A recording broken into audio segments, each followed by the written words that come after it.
everyone, what's up? My name is Joss and welcome back to my channel, Squibblesreads. So since we are in the middle of autumn and we are approaching Halloween, I figured that I would give you guys some creepy and spooky book recommendations.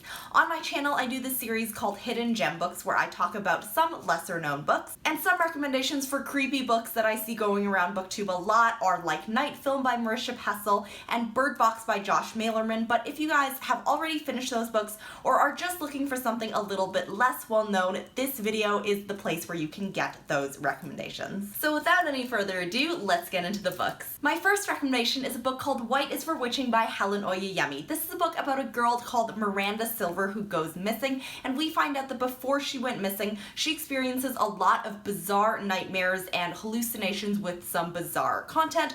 Also, she suffers from an eating disorder called pica, where people who have these symptoms eat things that are not typically edible. So for example, like sand or chalk or dirt or rocks, just things that are not food. Her mom is gone, but she still has a twin brother named Elliot and a dad named Luke, and they live in their house. The reason why I'm drawing attention to their house is because this book is told in multiple points of view. So one of them is from Miranda's twin Elliot, another one is from her best friend, and the third one is actually written from the point of view of the house and the things that the house gets angry about that the people are doing to it. So it's kind of like haunted in a way, but just in that it can experience its own like distressing emotion. It kind of reminded me of like a dark gothic fairy tale and has that sense of storytelling in all of the narrative voices. I'm also going to recommend Bad Girls Don't Lie, which is the first book in a trilogy by Katie Allender.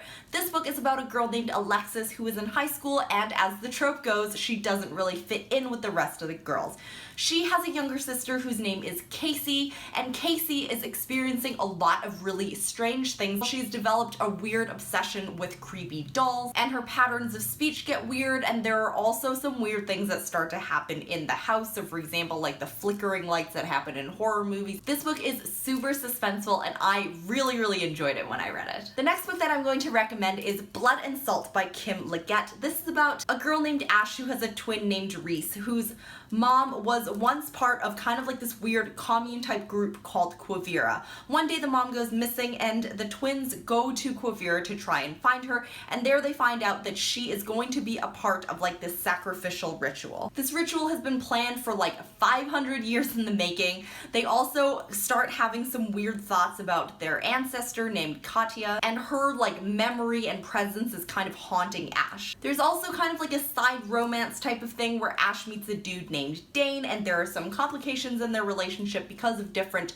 creepy things. So I really enjoyed this because of both the romance and like the horror type elements. I'm also going to recommend a book that I haven't really seen a ton here on BookTube, but I know that it is pretty popular outside of BookTube, and that book is Slate House by David Mitchell. So there is this haunted house type thing, and once every 9 years a stranger invites a new person in, and once they go in, they are definitely not coming out. We follow different points of view through 5 decades, so from the 1970s until today, and we follow the people that go inside the house and their experience with kind of like the mystery that's going on there. I really enjoyed this. I've heard that it takes place in like the same type of world as David Mitchell's other book, The Bone Clocks, but I didn't really have a problem reading it even though I hadn't read The Bone Clock, so I think that you are all good even if you haven't read it. My next recommendation is a book called The Harrowing by Alexandra Sokoloff. This book is basically like The Breakfast Club meets a ghost story. So we are at a place called Mendenhall, which is inside this college, and everyone has gone home for Thanksgiving break except for a few stragglers. They all come together and they find an Ouija board, and a lot of really scary shit goes down. I personally really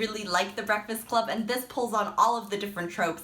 So like the jock that's kind of tough and like the moody broody musician, they are all in this book together. This was really kind of comforting to me when I read it because those Breakfast Club type elements seemed really familiar to me, but it was also really creepy too, so perfect for this time of year. The last book that I'm going to recommend, I'm not actually sure if a lot of people are going to like it because it is super offbeat and kind of kitschy. This book is called Horror Store by by Grady Hendrix. This is about a store that's kind of like IKEA. It's called Osk and it's located inside of Ohio. Weird vandalism and strange things are going on after hours, so one day the manager asks a few of the workers to stay behind after hours to try and see who or what is doing these things. In the book, there are some pages that are like really similar to IKEA ads for furniture, like they're blue and white and they kind of describe how to use the furniture, and it has like basically the same font, so I thought that was pretty cool. There are like a couple of slightly problematic things that happen in this book, but honestly it's kind of like when you turn on Netflix